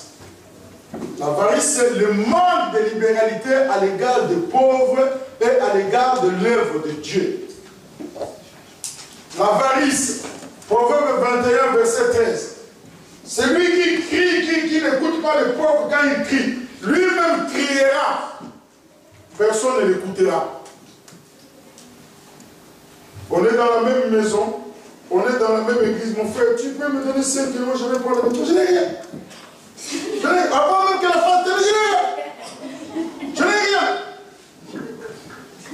Alors, juste là, on arrive au coin. Tu as transpiré, tu veux faire sortir le mouchoir dans la tête, c'est 10 euros qui tombent par terre. Oh, la personne m'a encore sur place là. Dis non, je ne sais pas, je ne sais, j'avais 10 euros, je ne savais pas. Bien aimé, l'avarice, c'est la capacité d'aimer l'argent plus que les hommes. D'aimer l'argent plus que vos semblables. L'avarice, c'est la capacité d'accumuler l'argent et ne pas le dépenser. Quelqu'un peut avoir 10 euros dans sa poche, mais il veut les 5 euros que toi tu as. Ça s'appelle l'avarice. Des fois dans un même couple, des fois dans une même famille, des fois entre les parents et les enfants. Les enfants ont 10 euros, mais ils veulent les 20 euros des parents. C'est l'avarice. Il faut les traiter. La capacité de ne pas supporter l'œuvre de Dieu, ça s'appelle l'avarice. Le manque de libéralité à l'égard de l'œuvre de l'Éternel, c'est ça l'avarice. Celui qui ferme son oreille au cri du pauvre criera lui-même et n'aura point de réponse. Luc 6,38 dit que donner, il vous sera donné de la même mesure que vous vous servez pour donner aux autres. Luc 6, verset 38. Bien-aimé, ne pas donner, sauf aux pauvres, ceux qui manquent, ne pas donner à l'œuvre de Dieu, peut bloquer nos prières. Tu pries bien. Tu es quelqu'un de... Tu as évité les péchés de fornication, adultère, mensonge, vol, cupidité, tout. Mais quand maintenant, tu as une main sèche, quand maintenant, tu as des aimants sur tes mains, quand l'argent touche tes mains, ça se colle. Ça ne peut pas marcher. Ça ne peut pas marcher. C'est la raison pour laquelle nos églises ici en Belgique, nos églises ici en africain sont des églises entre guillemets pauvres. Parce que nous-mêmes, nous avons la mentalité des pauvres. La pauvreté n'est pas seulement le manque d'argent, c'est toute une mentalité. On va dire que donner, il vous sera donné. C'est écrit dans la Bible parce que Dieu ne ment pas. Il dit non. Moi, je viens d'une église. Chacun a son histoire comme ça. Le pasteur a dit que nous allons acheter la salle. Nous allons acheter notre propre bâtiment. On a cotisé à l'époque des francs belges. On a cotisé chaque famille 30 000, 40 000. Le pasteur est allé acheter la maison à Kinshasa. Ces histoires-là sont dans nos oreilles. Là. À un moment donné, on est en train de dire des choses sérieuses ici. Cette histoire-là te revient, dit non. Non. À moi-même qui vienne me scier les cordes avec une scie comme ça. Sinon, je ne donne pas. Parce que nous avons tellement été dessus. Bien aimés, ce sont les hommes qui nous ont déçus. Dieu ne les soit pas. Ces gens-là qui ont arnaqué les gens dans les églises, chacun rendra compte à Dieu. Dieu n'a pas oublié. Dieu n'a pas oublié. S'il y a quelqu'un qui s'est servi de sa fonction ou de son titre de pasteur, de prophète, d'apôtre, qui a pris l'argent de qui que ce soit, un enfant de Dieu, sache que l'histoire n'est pas terminée. Cette histoire-là n'est pas terminée. Alors, mais quand il s'agit de l'œuvre de Dieu, normalement, sans arnaque, normalement, laisse que le Saint-Esprit te conduise pour que tu puisses être parmi les premiers. Ne sois pas de ceux qui ne construisent pas l'œuvre de Dieu. Ton père, mon père, des fois, n'ont pas construit l'église. C'est une opportunité que Dieu te donne dans ta vie de commencer une église où toi-même tu es en train de construire. Pour que la progéniture, pour que les descendants puissent bénéficier de toi, la branche de la famille. Parce que nos pères n'ont pas construit des églises. Nos pères n'ont pas cotisé, n'ont pas donné des dîmes, des offrandes, n'ont pas fait ces choses-là. Et le résultat, c'est quoi? Quel que soit l'argent qu'ils avaient, il n'y a rien. Moi, quand je vois quelqu'un qui avait des compagnies d'avions, même plus une épave, même là où étaient les épaves, il n'y a pas. On ne sait pas dire que voilà, l'avion ici appartenait à tel maintenant parce qu'il y a des pièces qui sont... la l'argent n'a pas, on peut retirer. Il n'y a pas. L'argent est parti où? Avoir l'argent à ce niveau-là, avoir des années ne plus avoir cet argent-là, c'est quand même grave. Mais la réponse, c'est quoi? La réponse, c'est que nous n'avons pas soutenu l'œuvre de Dieu. Vous savez, bien aimé, il y a eu tellement de choses dans les églises évangéliques, les histoires d'argent, les histoires de ceci. Ça endurcit le cœur des enfants de Dieu. Mais moi, je te suggère, quelle que soit la position que tu as maintenant, travail ou comment il parle, je te dis, tu n'as pas l'argent que les autres là qui sont tombés avec. Tu n'as pas. Quand moi j'ai vu les deux personnes là à la haie, je parlais avec eux, j'ai compris qu'il faut faire attention à la vie. J'ai compris que tout, pour moi, ce n'était pas seulement deux personnes que j'ai vu des tableaux de la vie. Donc moi-même, je dois m'amender par rapport à ma marche avec Dieu. Quel argent tu as? Tu n'as rien. Avoir 10 000 euros dans un compte ou 12 000 euros, c'est ça l'argent. Dieu est... Voilà ce que Dieu fait. Quand il remarque que tu ne soutiens pas son œuvre, le peu que tu as gardé, il va faire tout cela. C'est comme il n'y a plus rien. Il n'y a rien, ça n'existe même plus. Où est Sabena? Où est Sabena?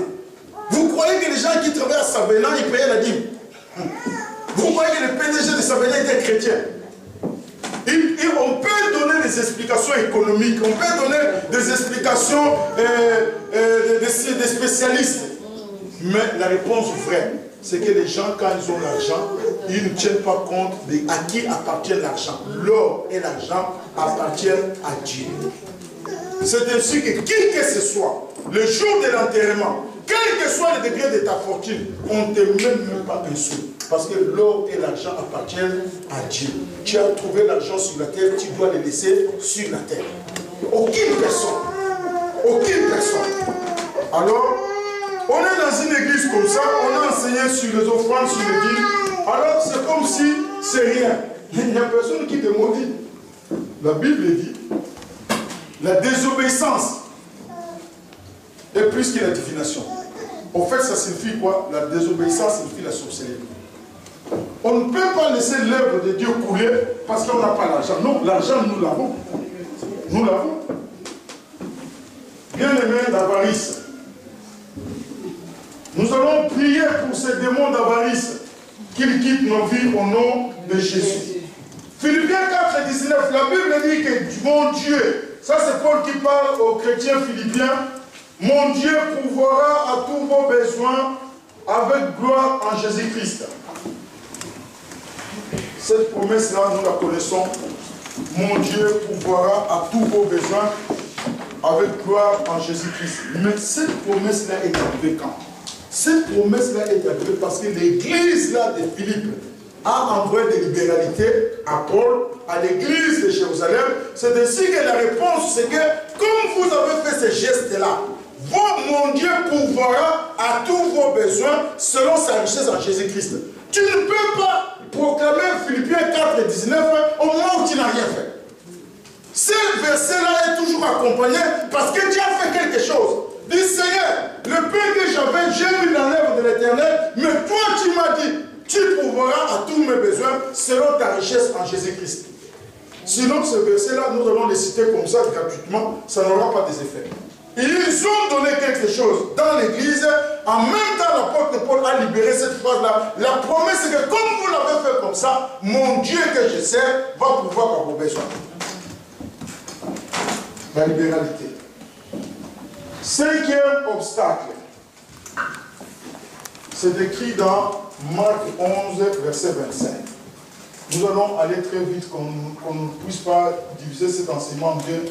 Aujourd'hui, ça peut finir. Marc 11, verset 25.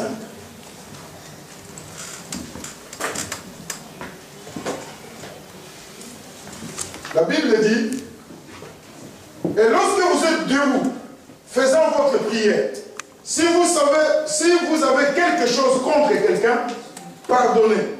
Afin que votre Père qui est dans les cieux vous pardonne aussi vos offenses. Mais si vous ne pardonnez pas, votre Père qui est dans les cieux ne vous pardonnera pas non plus vos offenses. Regardez le verset 25. Lorsque vous êtes debout faisant votre prière, c'est bien précis là. Lorsque debout faisant votre prière. Parce que quand nous sommes là en train de faire la prière, c'est normal que nous puissions nous attendre à l'exaucement. Mais la Bible dit que quand vous faites cette prière-là, et que vous savez qu'il y a déjà quelque chose contre quelqu'un, il faut le régler. Donc, le cinquième obstacle à l'exaucement de prière, c'est l'esprit de rancune. L'esprit de rancune. Rancunier. Même couple, même mariage, rancunier. L'un dort devant l'autre au salon, l'autre dans la chambre. Rancunier. Un mois, une semaine, une année. J'ai connu un couple, une année. Une année, je crois 4 mois. Le monsieur ne mangeait pas à la maison. Chacun dans son côté. Les gens là dehors, vous voyez que, oh, mais quel beaucoup. Bien aimé, l'esprit de rancune. L'esprit de rancune, tu ne peux pas te mettre à genoux si tu sais qu'il y a un souci. Il faut le résoudre. Il faut le résoudre. Quand vous êtes debout pour prier, si vous savez que tu as quelque chose contre quelqu'un, il faut le régler. L'esprit de rancune. Combien de fois? 2 fois dans la même église. Dans la même église.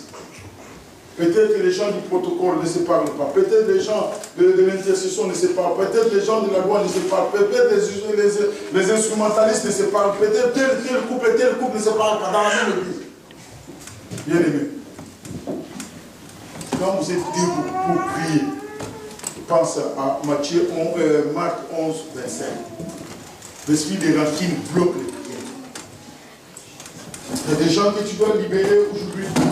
Il y a des gens que tu dois pardonner peut-être dans la famille. Il y a des gens que tu dois délier dans ton cœur aujourd'hui pour que tes prières passent. L'esprit de rancune bloque les prières. 6e obstacle, c'est écrit dans 1 Pierre 3, 7. 1 Pierre 3, 7.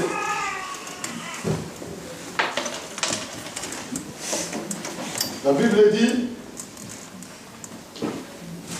1 Pierre 3, 7,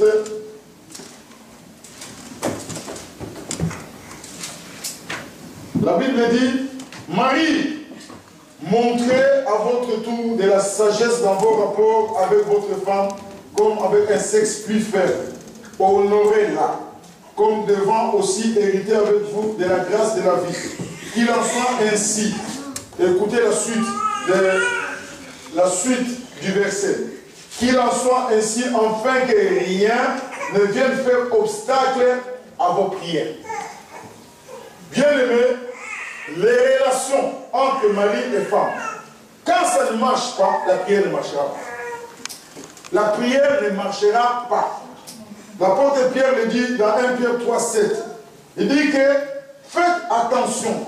Si que tout homme ou femme dont les prières paraissent ne recevoir aucune réponse, étale sa vie devant Dieu. Mets ta vie comme ça devant Dieu. Tu te dis que les rapports que j'ai avec mon épouse, les rapports que j'ai avec mon mari, est-ce qu'ils sont de bons rapports? Est-ce que nous sommes en bonne relation? Étale ta vie. Mets-toi là-bas devant Dieu, à la lumière du Saint-Esprit. Regarde, c'est comme ça que tu pries, dis non, l'église, la faute de l'église, voilà, la faute des pasteurs. Non, regardons nos vies là. 1 Pierre 3, 7. Parle dans ta vie, parle dans ma vie. Quels sont les rapports que nous avons? Je parle de couple. Et un couple peut être aussi une relation d'amitié. Moi, j'ai vu des petits enfants comme ça de l'école, lui, que non, elle a rancune avec une autre copine. Vous là, quelle rancune vous pouvez avoir? Quelle rancune vous avez? Alors, entre-temps, la personne peut prier, la personne peut chanter à l'église, la personne peut prêcher, la personne... Non, on doit résoudre ces problèmes-là, c'est un problème capital. Donc, résoudre les problèmes, la Bible dit que regardez, examinez, mais le couple à la lumière de l'évangile. La Bible dit que me montrez à votre égard la sagesse dans vos rapports avec votre femme, comme avec un sexe plus faible. Honorez-la, comme devront aussi hériter avec vous de la grâce de la vie. Qu'il en soit ainsi, afin que rien ne vienne faire obstacle à vos prières. Donc, si le courant ne passe pas, on peut prier gêné. On peut se faire des flagellations. Le sang coule, ça ne marchera pas. Ça ne marchera pas. Donc, à un moment donné, il faut qu'on se demande pardon. À un moment donné, il faut qu'on s'humilie. Il me semble que les hommes n'aiment pas demander pardon. Mais je parle des hommes chrétiens. Ils peuvent s'humilier. Ils peuvent demander pardon. Madame, tout ce qui s'est passé, pardonne-moi. Comme ça, quand tu te mettras à genoux, la grâce de Dieu peut te visiter. Quand tu te mettras à genoux, la bénédiction de Dieu peut te suivre. Les relations entre mari et femme, ce sont des relations délicates. Au niveau de la prière, s'il y a quelque chose, ça devient comme un grain de sable dans les moteurs ne tournent pas. Il faut faire très attention par rapport à ça. Le 7e obstacle, et c'est là où nous allons terminer. Donc, de mauvais rapports entre mari et femme sont un obstacle à la prière que tout homme ou toute femme dont les prières paraissent ne recevoir aucune réponse étale sa vie devant Dieu et lui demande de mettre les doigts sur tout ce qui déplaît à sa vue. Donc, tu lui dis que Seigneur, mets les doigts là où il y a un problème. Entre moi et mon mari, entre moi et ma femme. Mets les doigts là où il y a un problème. Et ce n'est pas mettre les doigts. Il sait de quoi il s'agit. Donc, faisons attention. Mais nous, les chrétiens, nous sommes à l'église toujours là, sans problème. Donc, les chrétiens n'ont jamais eu de problème. Mais il y a des personnes qu'on ne peut pas tromper. Soi-même et Dieu. Mais dès là, on ne trompe pas. 7e obstacle, c'est dans Jacques 1, 5 à 7. Jacques, l'épître de Jacques. Jacques 5, Jacques 1 plutôt, 5 à 7. La Bible dit, si quelqu'un d'entre vous manque de sagesse, qu'il la demande à Dieu, qu'il donne à tout simplement et sans reproche, et elle lui sera donnée. Mais qu'il la demande avec foi, sans douter. Car celui qui doute est semblable au flot de la mer, agité par les vents et poussé de côté et d'autre. Qu'un tel homme ne s'imagine pas qu'il recevra quelque chose du Seigneur. Et là, quand j'ai lu ce verset-là, ça devient comme des menaces. Comme si le Seigneur est en train de menacer. Pourtant, c'est la vérité. Il dit que tel homme ne s'imagine pas qu'il recevra quelque chose de ma part. Quel est cet homme-là? Cet homme-là qui doute. Donc, le 7e obstacle à l'exaucement de la prière, c'est l'incrédulité. L'incrédulité. Dieu exige que nous croyions sa parole d'une façon absolue. Si Dieu a dit des choses dans sa parole, nous les croyons sans discussion. Dieu l'a dit, c'est comme ça, c'est comme ça. Donc, la parole de Dieu doit être écrite d'une façon absolue. Je crois que maman elle t'a donné un verset là dans le psaume 119, verset combien encore? C'était 49. Ça disait, je garde tes paroles, je crois. 119, 57. 57. Je garde tes paroles. Pardon? Mon but est de garder tes paroles. Bien aimé, Dieu doit être gardé d'une façon absolue. Dieu a dit, je le comprends comme ça, il n'y a pas de demi-mesure. Dieu l'a dit, Dieu l'a dit. Dieu a dit qu'il va le faire, je ne doute pas. Dieu a dit que j'ai le projet de paix et de bonheur pour te donner de l'avenir et de l'espoir. Je crois. Si même aujourd'hui, en décembre 2016, je n'ai pas ce que Dieu m'a promis, mais je l'aurai même l'année prochaine, je ne doute pas. Parce que si nous doutons, la Bible dit que cet homme-là qui n'espère même pas que Dieu peut donner quelque chose. Donc le doute, l'incrédulité est un obstacle à l'exaucement de la prière. Bien-aimé, tu n'as même pas besoin. Crois comme un bébé, crois comme un enfant. Dieu a dit, je le crois comme ça. Parce qu'il n'est pas un homme pour mentir, ni le fils de l'homme pour se repentir. Ce qu'il a dit, il accomplira. C'est écrit dans Nombre 23, verset 19. Donc Dieu n'est pas un homme pour mentir. Dieu te dit qu'il va te visiter, Dieu te dit qu'il va te donner du travail, Dieu te dit qu'il va te donner les enfants, Dieu te dit qu'il va te donner du travail ou il va te guérir. Il va le faire parce que sa parole est vraie. Alors, douter signifie que Dieu est menteur. Ça, c'est encore plus grave. Douter signifie que Dieu est menteur. Or, Nombre 23 dit qu'il n'est pas un homme pour mentir. Les hommes mentent. Les femmes mentent. Les enfants mentent. Surtout les enfants mentent. Mais Dieu ne ment pas. Dieu ne ment pas. Alors, dire que Dieu ne va pas le faire ou douter signifie que Dieu est menteur. Mon frère, ma soeur, moi je ne vois pas comment tu peux engager un combat comme ça avec Dieu, le traiter de menteur. Moi je crois que la simple chose qu'on pouvait faire, c'est de nous comporter comme des enfants. Quand les enfants les prennent, les promettent des bonbons, même si le papa n'a pas de moyens pour acheter des bonbons, l'enfant croit que mes bonbons le soir viendront. L'enfant ne discute pas, il sait que les bonbons viendront parce que maman a dit, parce que papa a dit. Cette foi-là des enfants, si on peut l'avoir, la Bible dit que tout ce que nous demanderons, Dieu le fera. Nous allons nous mettre debout. Dans les 7 obstacles, peut-être que tu t'es retrouvé, peut-être aussi je me suis retrouvé. Les 7 obstacles. Exaucer les prières, c'est un plaisir pour Dieu. C'est pour lui un plaisir. Il veut exaucer les prières. Son mandat, sa profession, c'est d'exaucer les prières. Mon frère, ma soeur, tu vois la conjoncture, tu vois les situations qui sont en train de s'écouler dans la vie, tu te dis que non. Je commence à douter. Je crois que Dieu ne va pas. Je regarde mon âge, je regarde le climat des affaires, je regarde au niveau de la conjoncture économique. Bien-aimé, tu n'as même pas besoin de regarder ça. Tu as besoin de lever les yeux. David dit que je lève les yeux vers les montagnes. D'où me viendra le secours? Le secours me vient de l'Éternel. Dieu ne ment pas. Ce matin, je voulais te rappeler que Dieu ne ment pas. Ce qu'il t'a promis, crois, traite cette cas. Si c'est l'incrédulité, si c'est manque de libéralité, si c'est tout ce que nous avons énuméré, commence à traiter ces choses-là l'une après l'autre. Comme ça, nous puissions passer dans notre Canaan, dans les pays où coule le lait et le miel.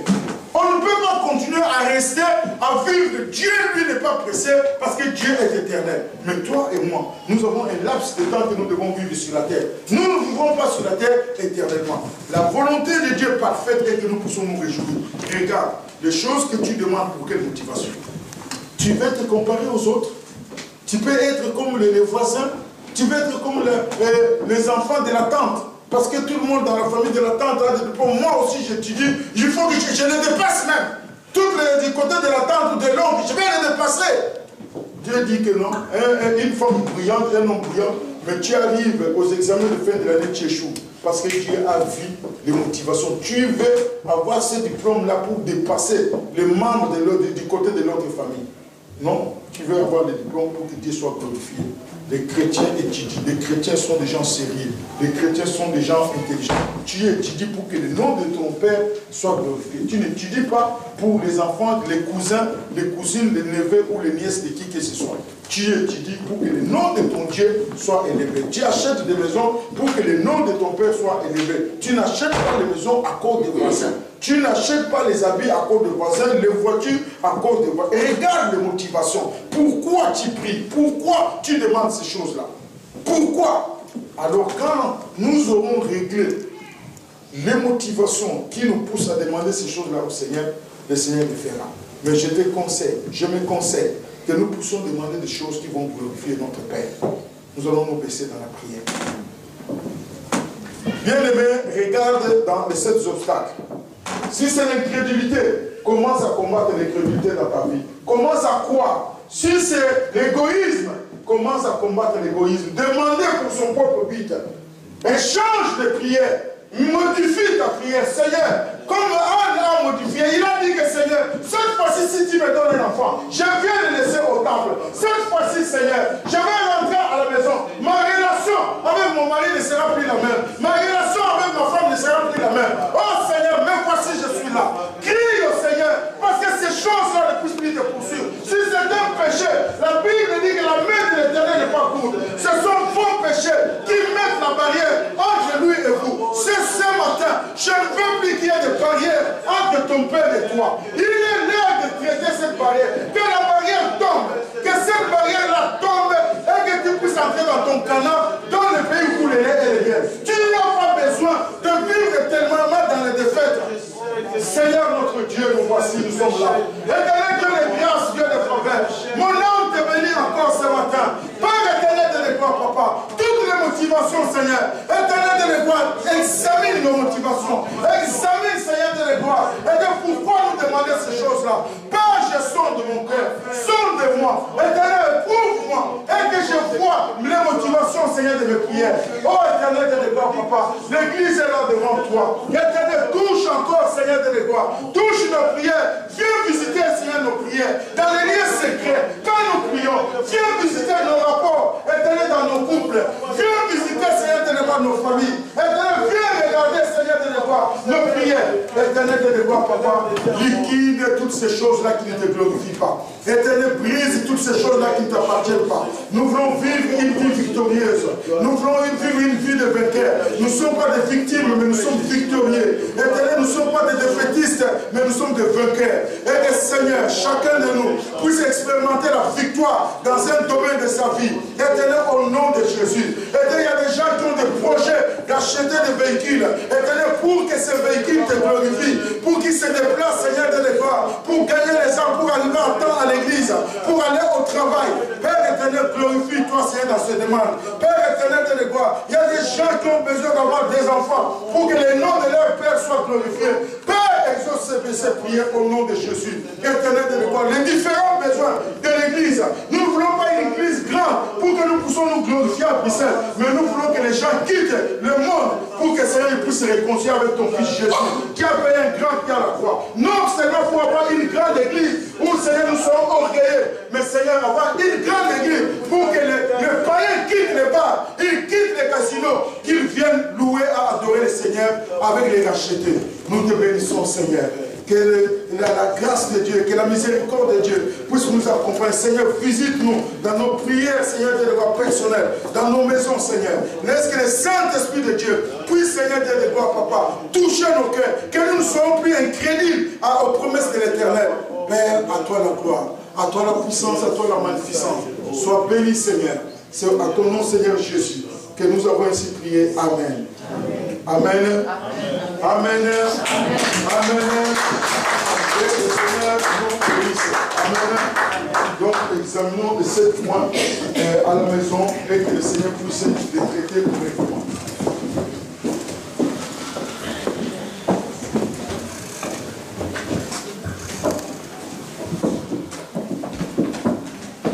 Amen.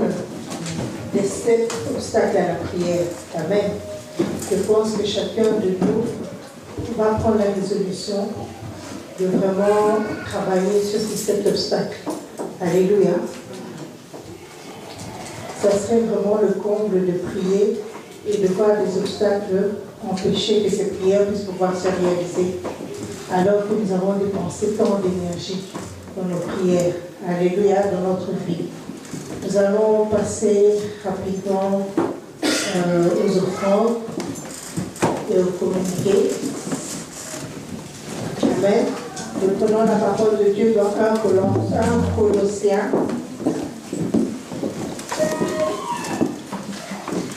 À partir du verset 16, je lis au nom du Seigneur Jésus, 1 Colossiens, verset 16. Car en lui ont été créées toutes les choses qui sont dans les cieux et sur la terre, les visibles et les invisibles, trône, dignité, domination, autorité. Tout a été créé par lui et pour lui. Tout a été créé par lui et pour lui. Tout a été créé par le Seigneur et pour lui. Amen. Même nos finances, même nos biens ont été, si on les a, c'est parce que c'est le Seigneur qui nous les a donnés. Alléluia.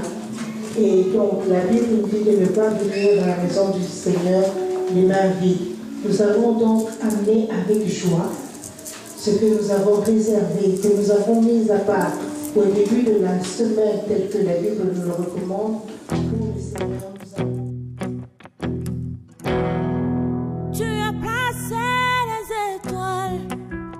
commencement de l'univers. Alpha. Oh, rien ne peut être créé